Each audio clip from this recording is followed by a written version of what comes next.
தொடரும் ஈரானின் தாண்டவாட்டம். நாள் 3 வீடியோ 2 போர் நிலவரத்தில் நேற்று ராத்திரி வர என்னெல்லாம் நடந்துச்சு அப்படிங்கிறத வீடியோவில் பார்க்கலாம். வாங்க ஃப்ரெண்ட்ஸ், வீடியோக்குள்ள போகலாம்.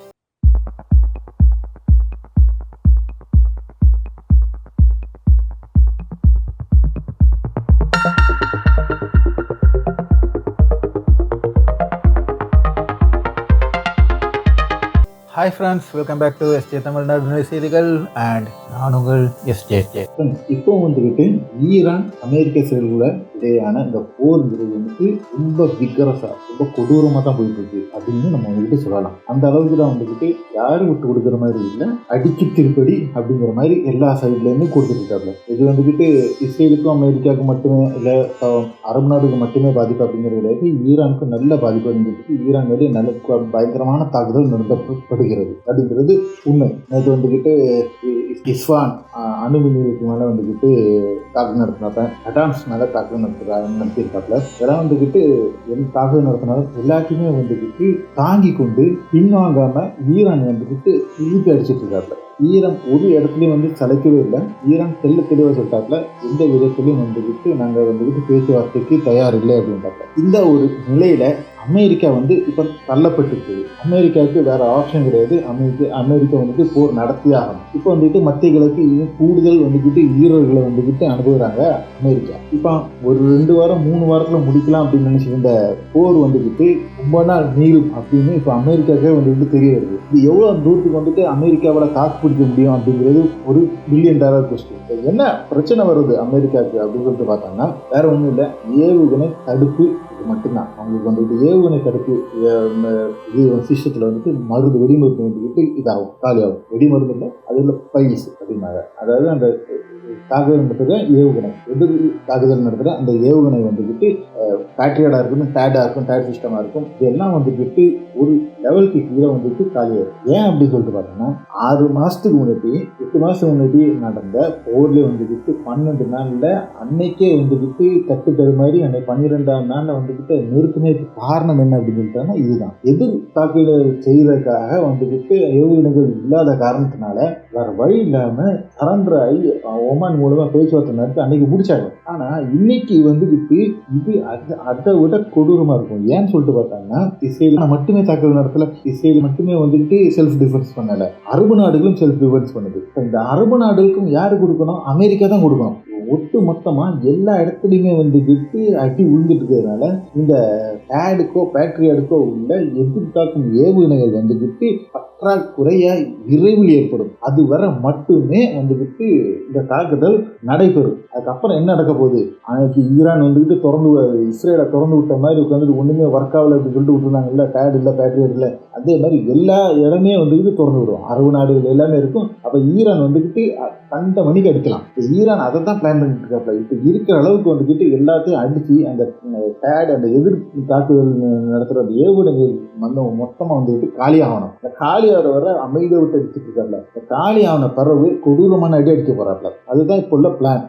ஈரான் கையில் இருக்க பிளான். அது காலியாகும்போது ஆட்டோமேட்டிக்காக வந்துக்கிட்டு சரண்டர் ஆகணும். வேற ஒரு ஆப்ஷனுமே கிடையாது. இது மத்தியில் வந்துக்கிட்டு தரைவெளியில் வந்து தரைவெளி தாக்குதல் வந்துக்கிட்டு சான்ஸே கிடையாது. ஏன்னா சாதாரணமாக படை வீரர்கள் கிடையாது. இது வந்துக்கிட்டு ஏகப்பட்ட படை வீரர்கள் இருக்கப்ப வேணும்னு சொல்லிட்டு பார்த்தோன்னா யமன்லேருந்து ஹவுதிகளும் வந்துட்டு வருவாப்ல, இதில் வந்து ஜாயின் பண்ணுவாப்ல. ஸோ ஈரானில் வந்துக்கிட்டு ஈராக்கை மாதிரி உட்காந்துட்டு கீழே இறங்கலாம் அடிக்க முடியும் அப்படிங்கிற வந்துக்கிட்டு அமெரிக்காவுக்கு வந்துக்கிட்டு நடக்காத ஒரு விஷயம்.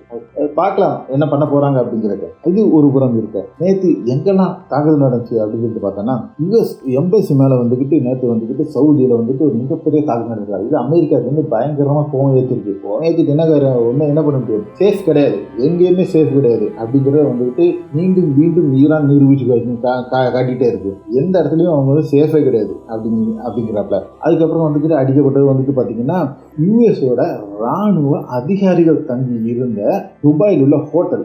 இதுக்கு வந்துட்டு நேற்று வந்து ட்ரோன் தாக்குதல் நடத்திருக்கப்ப பயங்கரமான தாக்குதல் அது வந்துட்டு நடத்தப்பட்டிருக்கு. கேஷுவாலிட்டிஸ் என்ன அப்படிங்கிறது வந்துட்டு துபாய் இன்னும் வெளியில விடலை. அப்போ துபாயில் வந்துட்டு தாக்குதல் நடத்திருக்காங்க. அப்புறம் வந்துட்டு பார்த்தீங்கன்னா குவைத்தில் உள்ள அலி சலீம் ஏர்பேஸ் வந்துட்டு தாக்குதல் நடத்திருக்காங்க. இது அமெரிக்காவுக்கு கூட ஏர்பேஸ். இது வந்துட்டு பயங்கரமான தாக்குதல் நடக்குது. இந்த தாக்குதலுக்கு வந்துட்டு கிட்டத்தட்ட 20 ட்ரோனும் 3 ஏவுகணைகளும் உட்பட வந்துக்கிட்டு தர மாதிரியே கொண்டுட்டு அடிச்சு தாக்குதல் நடத்திருக்காப்புல அலிசரின் ஏர்பேஸ்ல. அதுக்கப்புறம் வந்து தாக்குதல் நடந்த இடம் அப்படின்னு சொல்லிட்டு பார்த்தாங்கன்னா யூஎஸ்ஏட ஏர்பேஸ் பஹ்ரைன்ல உள்ள யூஎஸ்ஏட ஏர்பேஸ் வந்துட்டு தாக்குதல் நடத்திருக்காப்புல ஈரான். எங்கேயுமே விட்டு வைக்கிற மாதிரி இல்லை. இது பயங்கரமான அடி வந்துட்டு கொடுத்துட்டே இருக்கிறாப்புல ஈரான். அதோட நின்னாங்களா நம்ப. அதுல இங்க பஹ்ரைன்ல இன்னொரு பிரச்சனை வந்துட்டு இருந்திருக்கு. பஹ்ரைன்ல உள்ள மக்கள் வந்துட்டு அங்குள்ள போலீஸ்காரங்க மேல வந்துட்டு கோவப்பட்டு சண்டைக்கு போற ஒரு காட்சியில் தான் வந்துட்டு இங்க நீங்க பார்த்துக்கணும். என்ன பிரச்சனை அப்படின்னு சொல்லிட்டு பார்த்தோம்னா அரசு வந்துட்டு தேவையில்லாம வந்துட்டு இந்த இதுல அமெரிக்கா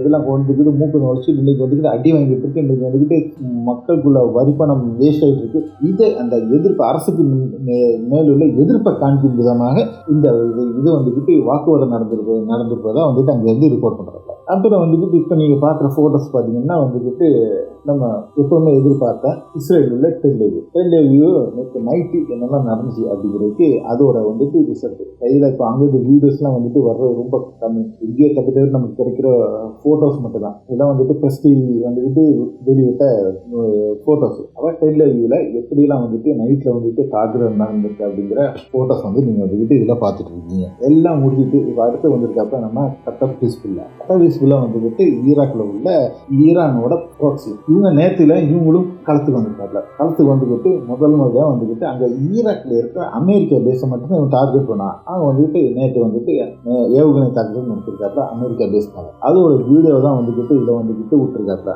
கத்தாப் ஹிஸ்புல்லா உங்களுக்கு இறங்கிட்டாங்க. ஸோ வந்துக்கிட்டு போர் வந்துக்கிட்டு இன்னும் கொஞ்சம் கூட வந்துக்கிட்டு பவர்ஃபுல் ஆகுது. கிட்டத்தட்ட 15 நாட்டுக்கு வந்துக்கிட்டு இந்த போர் பரவி இருக்கு உள்ள இதுபடி. இது மட்டும் இல்லாமல் வந்துட்டு சைப்ரஸ் மேலே வந்துக்கிட்டு நேற்று மீண்டும் தாக்குதல் நடத்திருக்காப்புல.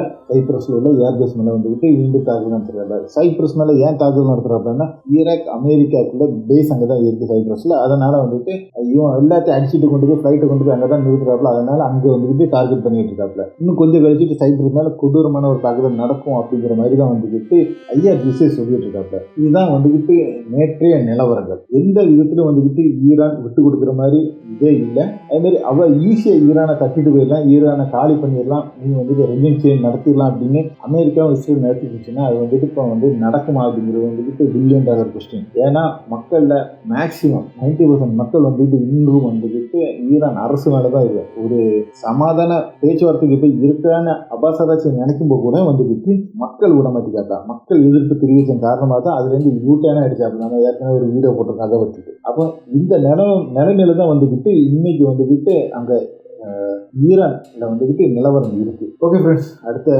ஒரு வீடியோ உங்களை சந்திக்கும் வரை உங்களிடம் விடைபெற்றுக் கொள்வது உங்கள் எஸ்டே.